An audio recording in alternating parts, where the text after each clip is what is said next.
pukusan talaga dito nung manager ni Dr. Love, mga kaibigan, yung naging pagtulong sa kanya o yung pangunawa sa kanya. Ibig sabihin, nagkaunawaan sila at yun po ang pinanindigan ng tao. So doon po sa mga nagbubunyi, doon sa mga taong nagsasaya, ito lang masasabi ko. Minsan kasi sa buhay natin, andyan yung pagkakamali, andyan yung time na magkakaroon ng husgahan sa atin. Mayroon time na tayo ay mahusgahan. Ngayon, at minsan ay patutungo tayo sa naging live streaming nga ni Dr. Love, mga kaibigan, mga kalingap, na nagkaroon siya ng pagsusuri, nagkaroon siya ng kung ano man yung kanyang mga nasabi doon sa kanyang busing or kay Leo D, ay pasensya na. At kaya tumawag naman sa atin si Leo D, mga kaibigan, mga kalingap, ay para maiparating din doon sa lahat ng mga viewers na wala nang magiging kaso si Dr. Love sa kanya. Totally okay na, mga kaibigan. So okay na, okay. Mga kalingap, okay na ang lahat.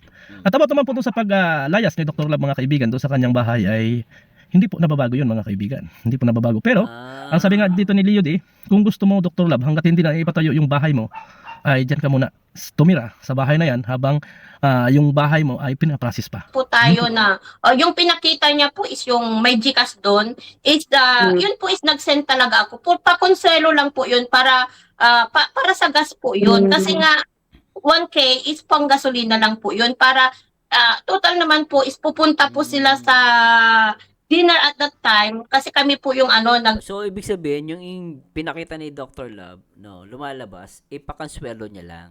Hindi yun bayad sa kung ano man yung transaction nila, pero lumalabas tulong talaga yon ni Ma'am Kapodi. Okay.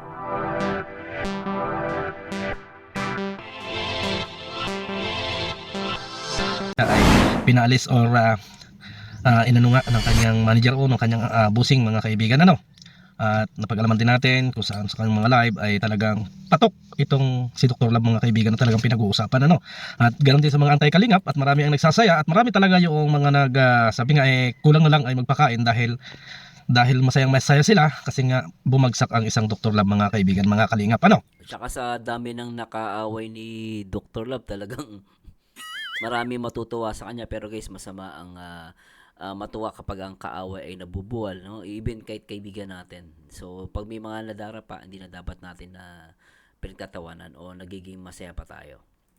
Yan naman talaga yung katotohanan. Talagang marami yung mga naging masaya, marami yung talagang nagbunyi, at marami ang mga nagsasabing karma Israel, mga kaibigan, mga kalingap. Karma is real, masama yun. Pero ano nga ba ang nangyari talaga, mga kaibigan, sa isyong ito? Kasi ang sabi ng iba kasi ay drama-drama lang, mga kaibigan, mga kalingap. Totally kagabi, mga kaibigan, mga Hindi drama yun, talagang ramdam kay Dr. Love, talagang nasaktan siya. kalingap, ay more than ilang oras natin kausap yung sponsor na walang iba kung hindi si Leo D, mga kaibigan, mga kalingap, Leo D? at nagkaroon din tayo ng heart to heart talk by messenger, mga kaibigan, at nasabi nga niya ron na talagang desidido siya na magsampa ng kaso kasi yung kanyang pamilya mismo, mga kaibigan, mga kalingap, ang nagagalit kay Dr. Love. Hindi So ibig sabihin, teka lang, nagagalit yung pamilya ni Leo D. nagagalit kay Dr. Love. Hindi siya, kung hindi yung kanyang mga mahal sa buhay ang talagang desidido na talagang magsampa ng kaso laban dito kay Dr. Love. Marahil hindi natin naririnig yung kanyang mga sinasabi, yung kanyang mga saloobin, pero yung kanyang mga kamag-anak mismo ay talagang gumagawa na ng paraan para magkaroon na po ng legal process itong nangyari na ito, mga kaibigan. Teka lang, alam mo, Boss Birador. Kasi kung normally pag ang kamag-anak walang pakialam, so ibig sabihin hindi ka ganun ka high profile. Ibig sabihin maaaring si Sir Leo D, no, sa Cebu, baka ang ano niyan, ang angkan niya ay kilala, no, sa politika. So yun ang nakakatakot dito. Tsaka una-una nakita naman natin yung mga interview niya, no, at lumalabas na wala na siyang pera. Nakita niya naman yung upload ni Kuya Bal, no, doon sa interview niya with Dr. Love. So ibig sabihin kung ang umaalma hindi si Leo D, yung kamag-anak na ang umaalma, ibig sabihin lumalabas high profile si Sir Leo D, and together with his relatives. So ibig sabihin maaari, no, ito po ihula ko lang, analyze ko lang po, lumalabas makapangyarihan tao to, no, high profile. So tapos si Dr. Love kung tutuloy niya makikipag-away siya rito, delikado, at talagang may pera to, guys. Yun ang sinasabi natin, mahirap makipag-away sa may pera. demanda ka, yari ka. Lalo na wala ka pang pera, delikado talaga. Mga kalingap kay Dr. Lab, ano. At doon sa aming pag-uusap mga kaibigan, ano, doon sa aming pag-uusap ang sinasabi naman talaga niya doon, nasamaan siya ng loob ay doon sa sinasabi na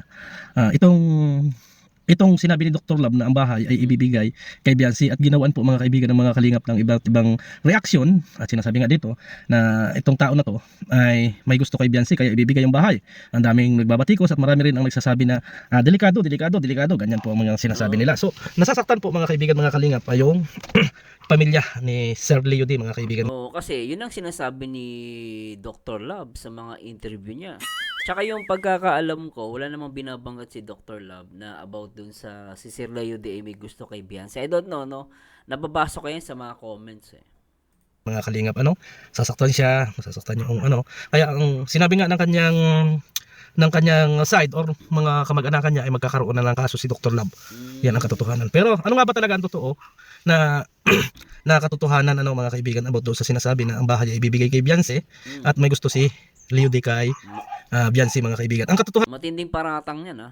po dito mga kaibigan ay wala po talaga na balak na maibigay kay Beyonce ang bahay kasi nga po mga kaibigan mga kalingap, itong bahay na ito ay sinasabi dito ng mismong may-ari na itong bahay na ito ay bahay bakasyonan or magiging parang transient mga kaibigan mga kalingap, ano, kung yung mga tao na wala halimbawa matuluyan na mga gustong dumalaw sa bahay ni Beyonce or mga fans ni Beyonce, kung wala silang pang-upa sa bahay ay pwede silang pumunta doon sa bahay na yon ni Dr. Lab. At yan po. Yun naman pala yung yung reason kung bakit siya nagpagawa ng bahay. So, syempre, yung ibang mga supporter and viewers, ganun yung magka-come up na opinion, no? O komento dahil nga sa sinasabi ni Dr. Love. At ang matindi pa dito, yung madalas sinasabi ko doon kay Dr. Love, yung mga sabi-sabi.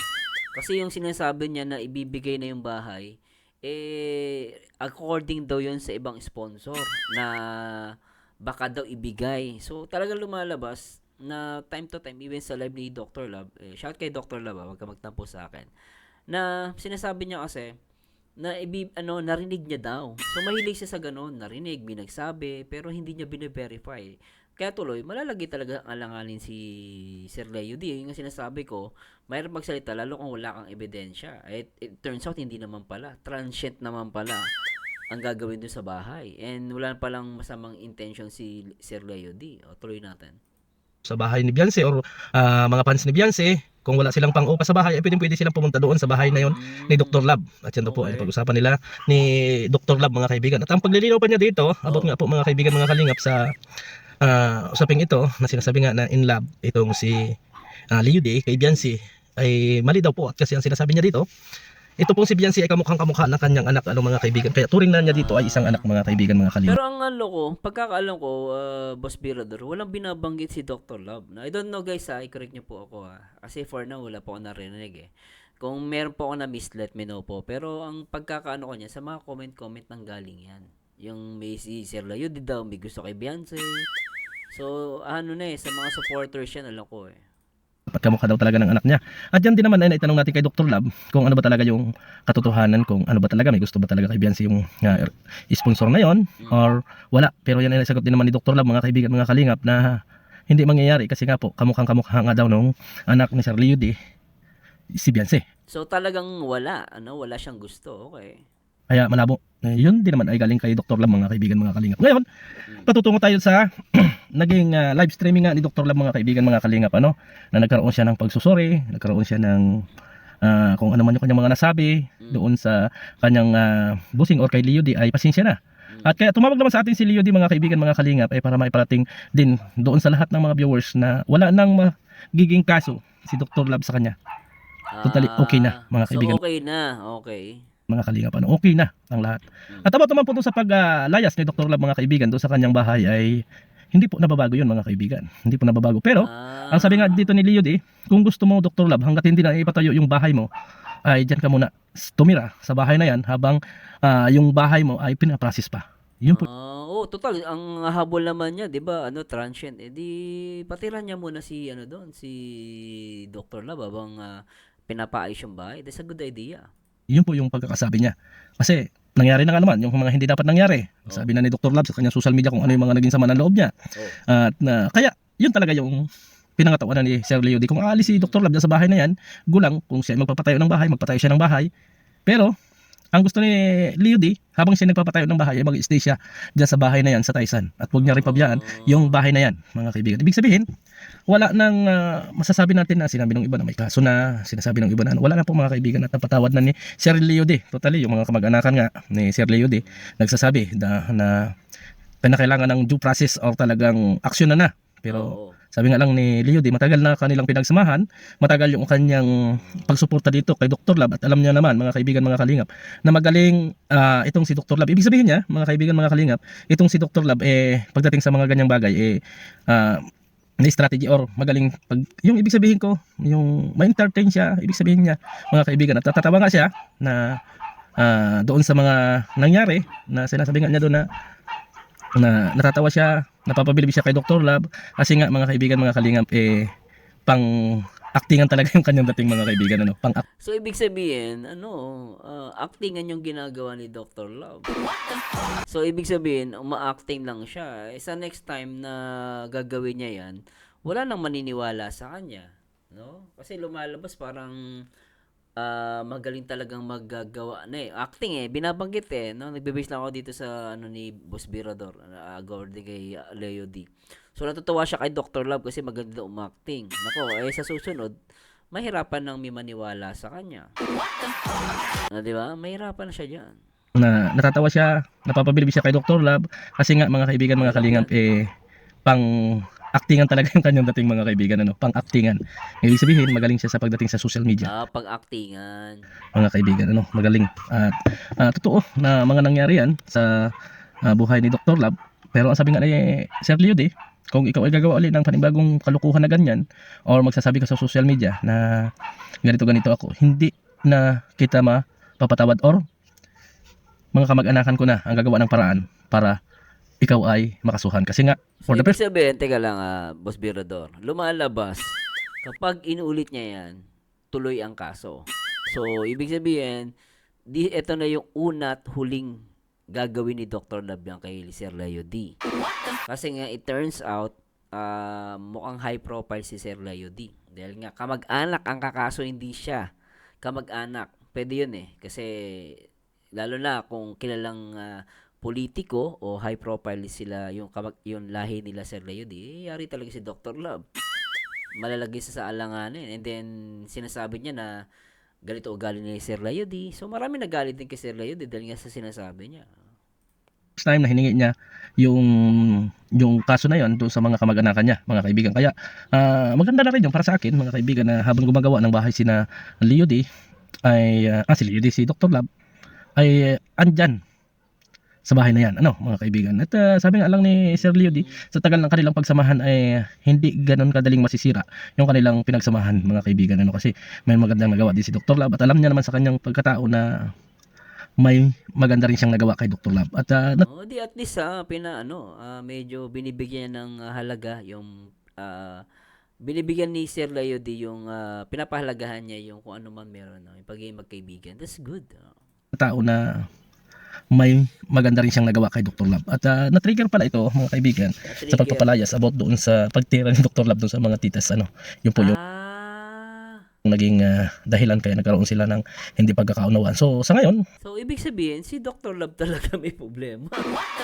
Dr. Love, shoutout sa'yo, huwag tampo Kasi doon yung pinagmulan kung bakit nagalit si Sir Leo D sa'yo. Kasi binanata mo yung mga titas. So, umano lang si Sir Leo D. Minsan sa live din ni Dr. Love, ultimo yung mga sponsor na maliliit lang yung binibigay, medyo kina-question niya yun Sana di maulit yun Huwag mong gagawin, Dr. Love. Malaki o maliit man yung sponsor, dapat irespeto natin. Kasi nakakatulong yun, hindi naman porket malaki binibigay. Nakakatulong Siyempre, saan ba magagaling yung malaki? Siyempre sa maliit, di ba? So, pag pinagsama-sama yan, tulong pa rin, sponsor pa rin yan, di ba? yun po yung naging dahilan kaya nagkaroon sila ng hindi pagkakaunawaan. So, sa ngayon, wala nang problema, wala nang kaso. Okay. So, peaceful na ang lahat, mga kaibigan, Pero, ang masasabi ko kay Dr. Love, kapag mainit ang ulo ay huwag ka kagad mag-live kasi ang kalaban mo baga ay kalaban mo baga ay ano ay hindi nasa social media.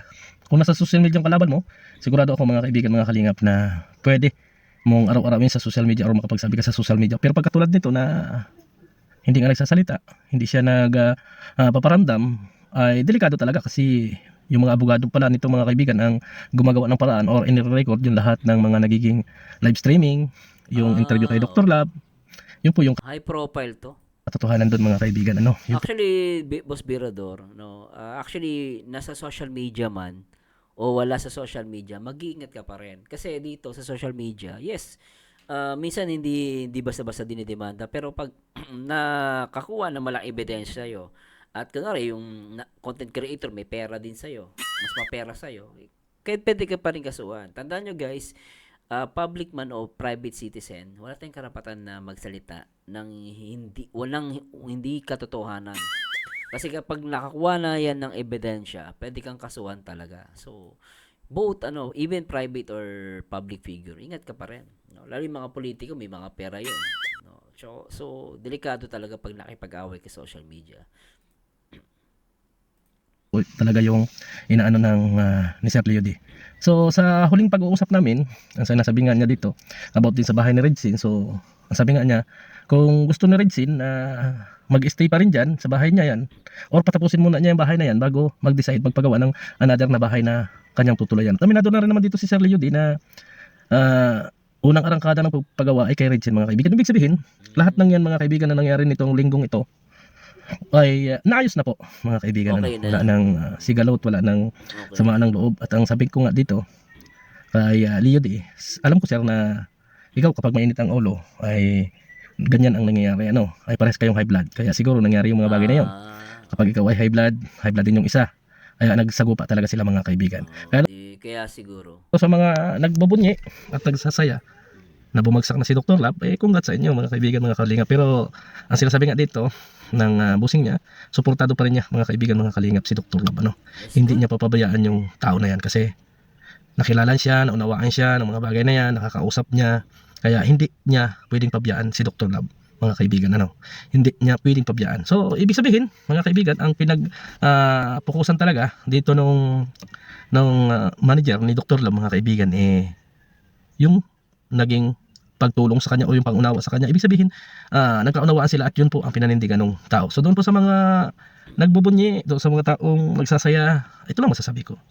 Minsan kasi sa buhay natin, andyan yung pagkakamali, andyan yung time na magkakaroon ng husgahan sa atin. Mayroon time na tayo ay mahusgahan at minsan ay ilulubog tayo. Pero ang masasabi ko, kapag ang isang tao ay nakadapa na or lumubog na, kailangan naman natin mga kaibigan, mga kalingap, ay ceasefire na yung mga bagay-bagay kung ano man yung inyong kinagagalit. Tama naman. So para sa akin, good luck sa ating lahat, good luck kay Dr. Lab. At ang masasabi natin, pag mainit ang ulo, huwag mag-live. So Tama naman yun, no? Pag mainit ng ulo, wag mag-live. So, anyway guys, meron pa tayo re-react, no? So, actually, ako masasabi kay Dr. Love. Masasabi ko lang sa kanya, lesson learned. No, lesson learned.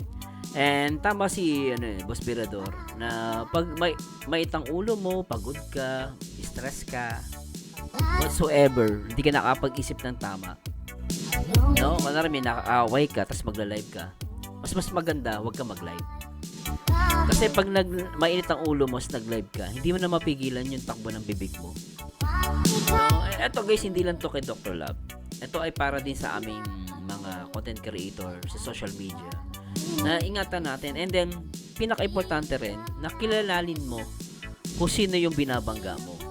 No, hindi porket lahat ng binabangga mo kaya mo. No, kasi may mga tahimik lang, tulad yan, high profile. For example, ito guys, hula ko lang naman to, analyze ko lang. What if kung nakalaban mo high profile? Buti nga, demanda pa yung panakot sa'yo kung high profile yan, baka hindi lang demanda, panakot sa'yo. Diba? So, this is a lesson learned, and good thing lang kay Sir Leo D. Pinahalagahan niya yung ginawang mabuti ni Dr. Love. Kasi niniwala ako mabait naman po si Dr. Love. Yun nga lang, syempre, lahat naman tayo may lapses. Merong mga nagagawang mali. Tama naman si Boss Birador, pero hindi naman pwede yung pagkakamali natin, gagawin natin excuse. No? Parang nagkamali tayo, hingi lang tayo ng sorry, tapos uulitin natin ulit. So, yun, mali talaga yun. So this lesson learned, no? So both ends, and I'm hoping naman kay sana ang next naman na magking okay, no? Magbati si I don't know, no? Wala akong idea kung nagbati na ba sila ni Ma'am Kapodi, no? So panoorin din natin 'to.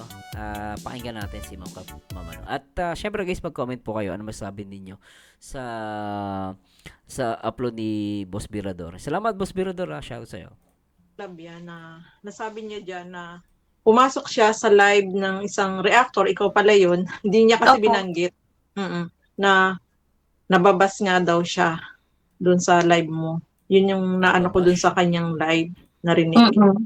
Doon naman sa mga live, di naman maiiwasan na dito nga minsan sa live ko, kaya sa upload ko nababas si Dr. Love Kasi minsan dinidelete ko. Kaya minsan di mo talaga madidelete, sobrang dami. Yun naman hindi mo naman pwedeng pigilan dahil ano tayo karapatan ng viewers ang mag-comment no? Kung di naman masama yung sinasabi ng real talk lang, di ba? Hindi mo maiiwasan yun. Nasa social media tayo, so hindi lahat ng tao mapiplease natin. So meron talagang negative or bashing ka marinig diyan. At hindi yan kasalanan nung may-ari ng channel kasi hindi naman niya control Not at least inutusan niya, binayaran niya. Gano'n ang comment. Pero yung magko-comment, minsan di po namin control yun. So, dapat alam ni Dr. Love yan. At binabanggit niya rin doon about doon sa yung naging issue about doon sa sa naninira na sinasabi niya kasama ka daw doon sa na yun. Grupo. Doon sa grupo na yun. Na Oo, yun. Kaya doon naman ako nainis sa kanya na sa tagal ko na sa kanya, sa tagal na akong nagsesend sa kanya, hindi ba niya alam kung ano ba yung team ko? Bakit alam naman niya pala kung anong team po yung alam na ninyo, ayaw ko nang i-mention yun, yung team na sinasabi. Alam niya yun na magkaiba. Ang pinagkaibahan Kaya hindi ko lang alam kung yun na nga, kung hindi ko lang alam kung saan siya humuhugot ng inis sa akin. Hindi ko lang po alam yun. Oo, so yun ang nararamdaman mo kay Opo. Dr. Love na naiinis siya sa iyo. Oo, hindi ko po. Saan Hindi ang ko po alam. Hindi ko po alam Oo. kung saan po nanggagaling yung niya sa akin. Wala ka bang naisip na nagkaroon kayo ng argument? Wala sir, wala talaga.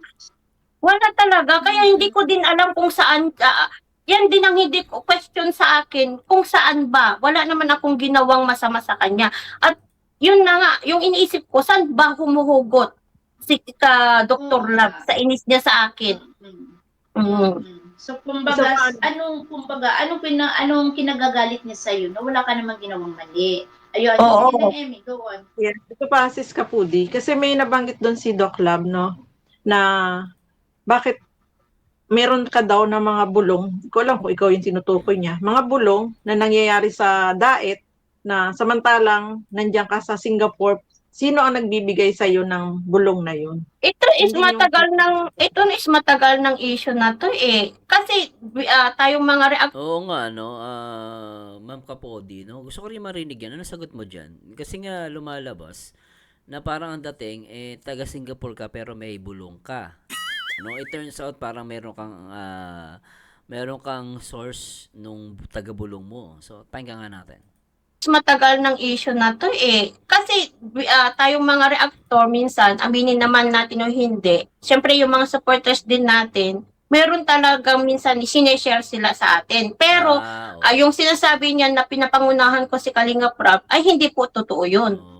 Hindi po totoo yun. For example na lang, yung nakita niyo naman siguro yung pinakita niyang mga sa WhatsApp, di ba? Yung in-scroll niya sa telephone. So, naalala ko tuloy yung mga Kapodi. Pero alam mo, Ma'am Kapodi, no? Ako kasi guys, totoo lang. Yung sinasabi ni Ma'am Kapodi, even me po, nasa Singapore po ako. Kaya lang ako kasi, hindi ko naman kino-content yon. Kasi naiintindihan ko si Ma'am Kapodi as a content creator. No, kailangan din namin na, alam mo yun, ma-feel ng viewers na manood sila sa amin. No, paano gagawin 'yon? Siguro nakita ni Ma'am Kapodi yung style na magbubulong siya. No, pero yung bulong na 'yon, guys, it's a normal thing kasi parang sa akin kasi may mga supporter din, sponsor minsan na magugulat ka nagme-message, magugulat ka nagkukuwento sa'yo, no? Pero yun, hindi ko lahat kino-content, no? Kasi syempre, no, for privacy din. And then, kung tutusin, pwede kong gawin yun eh, no? Pero kung magbubulong ka naman na hindi naman malalagay sa alanganin yung beneficiary at parang nagpapa-excite ka lang, no? Kasi pwede mong gawin yun eh. Ako, may alam ako, may bulong ako, pero hindi ko sasabihin sa inyo. Basta, ganito yung abangan lang natin sa So, pwede yun. Pero kung magbibigay ka ng napaka-detalyeng bulong, medyo makaka-invade ka ng privacy, no? Nung tao. Pero ito, nagigets ko si Ma'am Kapodi kasi talagang totoo yung sinasabi niya eh. May mga supporter and viewer na talagang gusto sa yung mag-feed. And recently nga yung about nga kay Dr. Love na kung naalala niyo guys yung kay Dr. Love na issue na yung sa Pepsi Marathoners ba yun, di ba? Yung mga sinabi nila doon, may nakarating sa akin yung mga message. So talagang nakita ko na, no. So pero yun, di ko inilabas. So talagang ako agree ako doon. Di ko kinakampihan si Ma'am Kapodi pero totoo po yun, no. Kaya lang ako as a reactor na hindi ko siya kino-content. Pero kung iko-content mo yung bulong-bulong pero hindi naman masyadong detalyado, so wala nang problema. Not unless magkakaroon to ng conflict sa ginagawang serie ni Kalinga Prab. So yun, medyo against ako doon.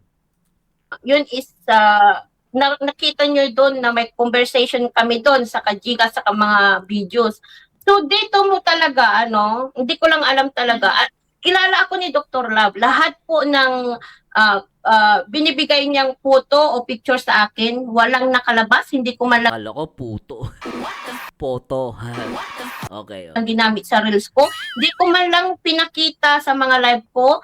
Wala talaga. Doon sana niya malalaman na trusted ako. Second, kami yung mga nag-sponsor sa anniversary ng EDSI. So kami yung mga nauna. Wala kayong narinig sa akin, wala akong pinakita, hindi ko kayo binigyan ng idea.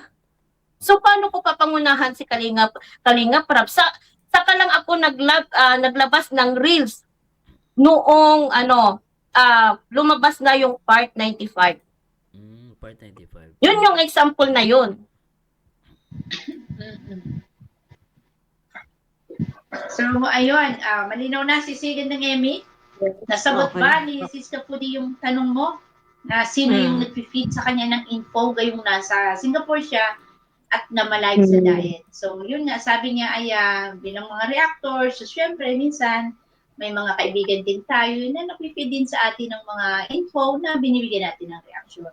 Oo, pero tsaka din, Teacher N, di ba let's admit, may mga reactor, no, na gumagawa talaga ng mga bulong-bulong. Ay, mali to, no? May mga reactor na gumagawa ng bulong. Ako naiintindihan ko sila doon, guys. Maganda rin naman yun kasi nagkakaroon ng update yung mga viewers, no. Kaya siguro si Ma'am Kapodi, nagagawa din niya yun, no? Pero not intent na manira. Siyempre, content creator, guys, gusto niya rin na magkaroon ng views. Naiintindihan ko si Ma'am Kapodi doon. Oo. So, siyempre, parang, sumasang-ayon ka ba dito? Minsan kasi, di ba, kumusta na si di ba ganyan?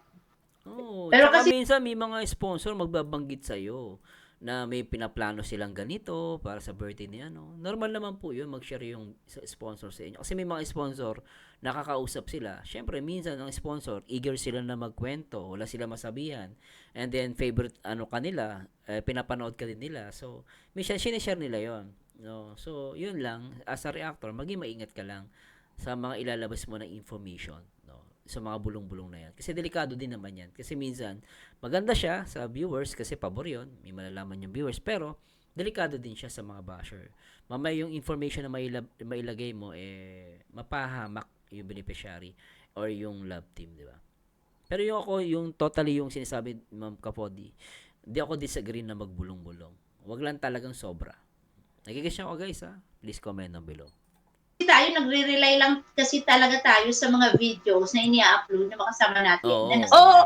Doon tayo Ako ganun din ako Oo. Sa kung ano yung video na napapanood namin nagbe-base. Yung at saka yung sinasabi niya kung may source ako doon sa diet is wala talaga. Ako yung ugali, ako yung taong hindi pala tawag. Ako yung talagang hindi ko ugali yung palatawag talaga. Pala tawag.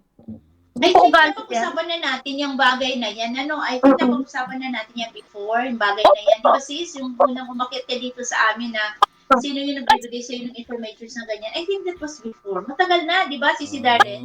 Po yan, kasi nga, hindi mo naman maiwasan, lalo na nung may pumuntang members namin nung January, syempre, may update din siya sa amin. So, nalalaman, nung at that time, malalaman din namin kung ano yung nandun sa daet, di po ba? Yes, ako nagigets kasi mga kapodi doon. O kung may kasamahan po natin na pumunta sa daet na occasion minsan is nagbibigay din sila ng info, kumusta si Biancy, ganyan, si Edo, o anong nangyari. Siyempre, at least hindi tayo naglalabas ng wala pa sa vlog. Yun ang pinaka-importante. Wag ka maglalabas ng mga information na wala sa vlog. Kunwari, nagba-vlog sila, kinuwento, tapos inilabas. Yung mali talaga yun. Talagang ma-disagree ako doon. Oo. So, ang ilalabas lang talaga natin is yung nasa vlog and 24 hours or 48 hours after. At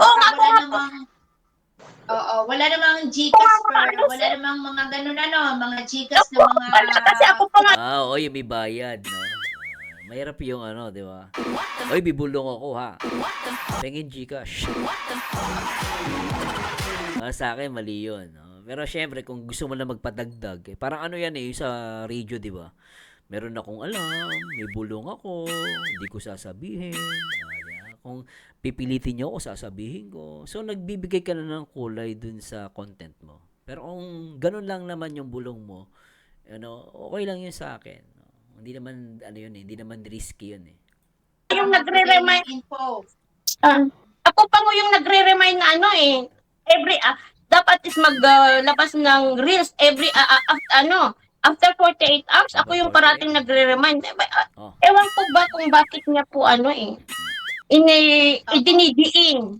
Dinidiin. Matagal ng issue po yan Nabanggit niya lang kasi Naalala. yung vlog niya, nitong nakainitin ng kaya naitanong. Recent lang. Parati, pinapaulit-ulit niya So, wala nang ganon. Kumaga wala nang nag-feed ng info. Kaya, para malinaw lang ba, sis, wala nang nagbibigay ng informations kay Sis Kapudi from Daet. Wala nang ganon. So, kumbaga, binibigyan na lang ng reaksyon ay base din doon sa mga napapanood niya na mga videos na in-upload ni Kalinga Prab. So, ayun, malinaw na. And yung usapan na yun ay matagal naman na. Ayun, Sis Matagal naman, okay. Darlene? Yung sabi niya na, pero siya nagbibigay, nagsisend ng video. Kasi sabi mo, yung mga sinisend niya sa'yo, hindi nakalabas. Hindi. Kasi nga po yung mga ganyan po na kasi minsan is may binibigay po tayo na yung pinakita niya po is yung may Gcash doon is yun po is nag-send talaga ako. Pa-konselo lang po yun para sa gas po yun. Kasi nga 1K is pang gasolina lang po yun para total naman po is pupunta po sila sa dinner at that time kasi kami po yung So, ibig sabihin, yung pinakita ni Dr. Love, lumalabas, ipakanswelo niya lang. Hindi yun bayad sa kung ano man yung transaction nila. Pero lumalabas, tulong talaga yon ni Ma'am Kapodi. Okay. isa sa grupo po din namin ang nag-sponsor kasi that time. So, sabi ko, daanan na lang ang Batalero family. So, minsan is nag-update siya na kasama na niya. Yun po yung nakita doon. Okay. Yung video. So, hindi siya bayad. Talagang tumulong siya through Gcash and then siguro nagbigay lang ng update si Dr. Love. So, malinaw na sa atin yung guys. No? So, yun ang nakita ko sa live ni Dr. Love. So, at least malinaw na din sa akin. Yung video. Pero hindi nakalabas yun. Oo, yun ang importante. Hindi mo inilabas yun. Tama yun. Hindi ko din inilabas sa live ko. Hindi ko din nasabi, hindi ko din sinabi na may bulong ako hindi ko pinakita yun. Private yun Private, yes. So, very good. Pero matagal na yung sales na nangyari, di ba? Matagal na po yun kasi na yan, di ba? nung pa yun. Kasi past na yun Oo, kasi yan sis last na namin yun, I think conversation namin is I think it's November yata yun eh. Tagal na rin. Ay, kaya napakatagal na. Wag na natin pag-usapan yun. No? Ang pag-usapan na lang natin Anyway, guys, So, maraming salamat po sa inyo, guys, So, medyo, tayo, guys. Medyo saglit lang din na reaction video. 30 minutes na saglit. Pero anyway, guys, gusto ko po marinig ang inyong mga komento. So, as much possible, iwasan lang natin magsalita ng hindi maganda kahit kanino. Pero ito lang, guys. No, dito sa nangyari mga issue, may marami tayong matutunan dito. No, yung nangyari kay Ma'am Kapodi, especially kay Dr. Love, maging maingat siya. And this time, yung pagla-live niya, ingatan niya. And especially yung lumalabas sa bibig niya. Ngayon, tignan mo yan. 'Di ba? Mukhang high profile pala si Sir Layuti. Hindi mo basta-basta magigiba. Yan, kasi kamag-anak ang kakaso sa kanya. Pero gunting naman, naawat. Pero mukhang ito na yung una at huli na gagawin ni Dr. Love. Kasi pag inulit niya daw, kakasuhan siya. Salamat kay Boss Birador sa napakagandang video, no? At least update tayo. And kay Ma'am Kapodi, no? So salamat din kay Ma'am Kapodi kasi ako ang hinihintay ko na lang mag-usap si Ma'am Kapodi sa si Dr. Love. I don't know guys kung nag-usap na sila. And I'm hoping na maging maayos na din sila. And yun lang po masasabi ko. And salamat po sa Diyos. And sana magkaayos na sila, no? At marami tayong natutunan dito sa pangyari na to. So take it as a positive and lesson learned para sa atin lahat. Anyway guys, ito po ang paborito nyo reactor. Nag-iisang baliw, pero nakakaliw. Nag-iisang Marzano TV 2.0. And to God be the glory. Paalam.